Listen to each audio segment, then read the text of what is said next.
how to cable without a cable needle.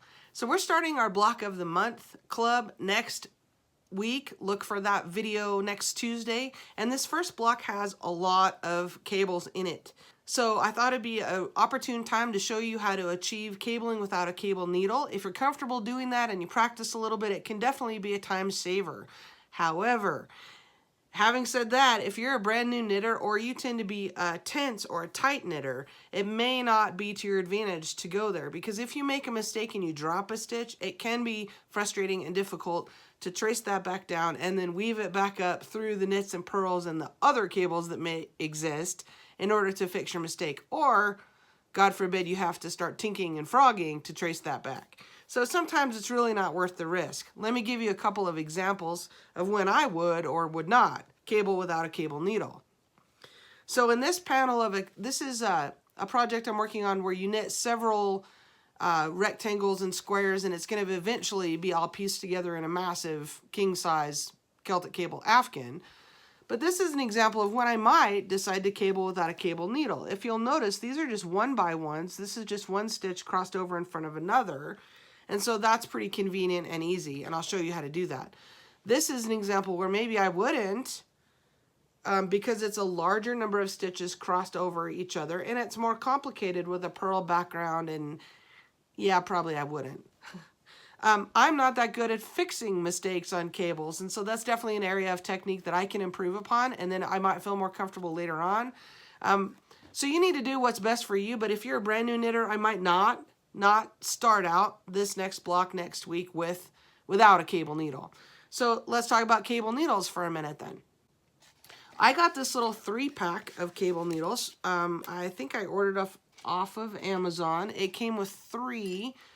I'll have to find the third one. But anyway, here's 2 of the sizes. It's just a Brittany, and there's 3 little wooden cable needles. And I like it because they're tapered a little bit here, so it helps hang on to the stitches. It's very lightweight. And they are, I think they're just birch is what they're made from. Yeah, that's what it says. And they're lightweight. I can just hang on to it like this and carry on knitting, and then it's right there. Sometimes I put it, if I put it there, I often forget where I've put it. So anyway, I think this was like, I don't know, it wasn't that expensive. Maybe I'll link to Amazon down below where you can get a hold of that. There's all kinds of different shapes of cable needles. Some of them are J-shaped. Some of them are like little hooks. Like here's one I'll show you. This one out of my bag.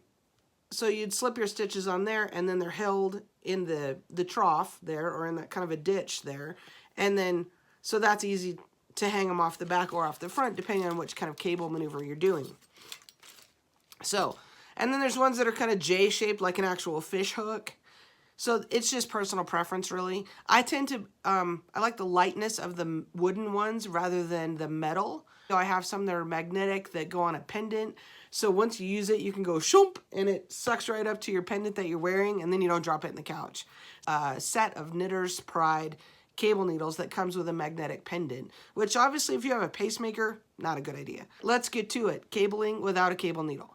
I've made up this little sample so you can see how a 2x2 cable works. Now, when I mean 2x2, it's just 2 stitches that are crossed over to a column of 2 other stitches. So in this case, we have these 4 stitches here between my fingers, and when we're ready to perform the cable twist, these 2 stitches will be crossed over the 2 that are on the left. So these 2 pairs, this pair and this pair, will just reverse places. They'll just switch places. So let me show you how to perform that with and without a cable needle.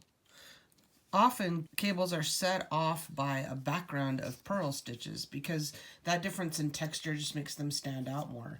They literally stand up and the cable or the purl background is lower. And so you'll often see that in designs and patterns that where the cables will be framed by purl stitches. It just makes them pop out more. Okay, so if I have a cable needle, the way we traditionally would do this would be to, if I want to have these 2 stitches reverse places with these 2 and have this column of 2 twisted over the top, I would hold these to the front. Okay, I would knit the next 2, letting those first 2 just kind of hang out there in the front. And then I gently pull those off over to the left, and I knit them off of my cable needle. And so then I've done that left twist. And then I'll purl the next 4 stitches, and we'll do the same thing going the other direction, where we hold the 2 that we're going to trade places with, we hold them to the back. And the reason I know that, I'm switching places with these 2, And so the ones on the left I'm going to bring forward. So that means by default, these 2 on the right have to go to the back. So it's pretty logical when you think of you're just twisting those sets of stitches. So I slip these 2 off and I hold them to the back. Knit these 2, bringing them across those other 2 stitches that are waiting for me. I always kind of shove these down so I don't lose my needle. I don't want these stitches accidentally coming off these needles. And then I'll just knit those 2 off the back. Now I'm going to purl these last 2 as part of my background and knit my garter stitch edge. Okay, the next thing I'll show you is how to accomplish those same cable twists without a cable needle. Alright, I'm at a place in my knitting where I'm ready to do the twist again. And oftentimes, if you have a 2x2, 2 stitches twisted over 2 more stitches, oftentimes, if you want things to be pretty well uniform as far as your twist goes, that will occur every 4 rows. And so, if I have 4 stitches, I'm going to do the twist every 4 rows. Now, that's not always the case depending on how tight the twist is in the pattern, or how loose and how more infrequently that occurs, but that is something to think about if you wanted to start playing with that and designing your own. In this case, I'm okay with not using my cable needle. I'm only trading places with 2 sets of stitches, not a 3x3 or a 4x4. In that case, I don't really like to risk dropping a stitch and then having to retrieve it if it ladders its way down. That's kind of scary. So if I want to have the right 2 stitches cross over the left, then I need to have the left 2 in the back. So I'm going to go in from behind, being careful not to trap those right stitches. So in from behind, get underneath both of those, okay? And I'm going to work this toward the tip. I'm going to take my thumb and pinch those first 2 stitches so that when I slip out my left needle, they won't slither down. So I slip out my left needle and immediately come right back around and get a hold of both of those, and then pull them over to the left. Replace those 2 on the right. Okay, now I can just knit across these like normal because I've already reversed or twisted and changed their positions on my left needle. So now I've done that without the cable needle. And the pinching is important.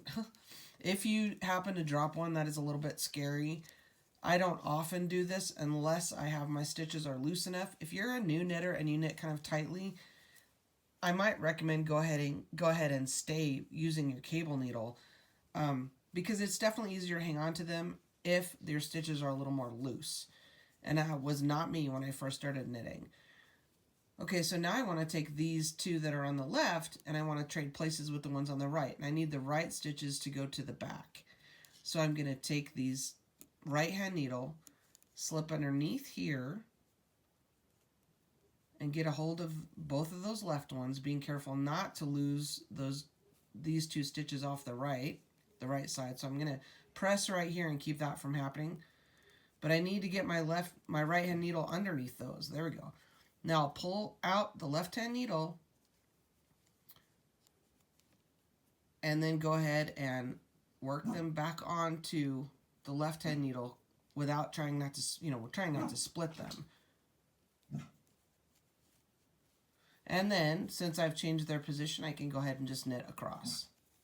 Alright, let's say something goes awry and you realize that maybe you've crossed them the wrong direction, or you split a stitch back here and you need to take that out. Sometimes that's awkward. But first thing you need to do is just go in underneath the stitch that you made and just go ahead and get that off. And I know that these are in the wrong order and I need to switch them back, untwist them back. But the first thing I'm going to do is just unknit them or tink them back. Now, I can either take my cable needle, if you're more comfortable with that, slip those off and hold them to the front and reverse places with those stitches that way. Or you can simply do the reverse of what you did. You can either take these off, just pinching them with your fingers. That's a little risky and awkward. And then slip those back on your right hand needle. And then slip these back over like that. Okay. See there? So let me take this back and I'll show you again using the other cable on the other end here of our sample.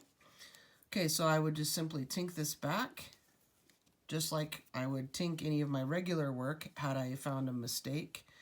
And then these two need to be traded places with the other two. So I'll slip my right hand needle underneath here, pinch the ones in the back off while I take the left needle out, and then sneak that back around and grab a hold of those. And then I'm back to my original position. Okay, I hope you found that helpful with kind of a view with the bigger yarn and bigger needles to see how that's going to go. This is a little sneak peek of the block number 1 for next week. I'm about to finish that and block it, and I'll take photos. But you can see there's a lot going on there. There's a lot of cables happening, but it's really squishy texture. I really like it. I think it's going to be great for block number 1 of our Afghan. So since this is only 2 by 2, switching over, I did most of this without using a cable needle. So definitely a good technique if you're willing to practice it and take the risk. All right, if you find these videos to be helpful, I appreciate you hitting that like button and subscribe, and I'll see you next time. Thanks for watching.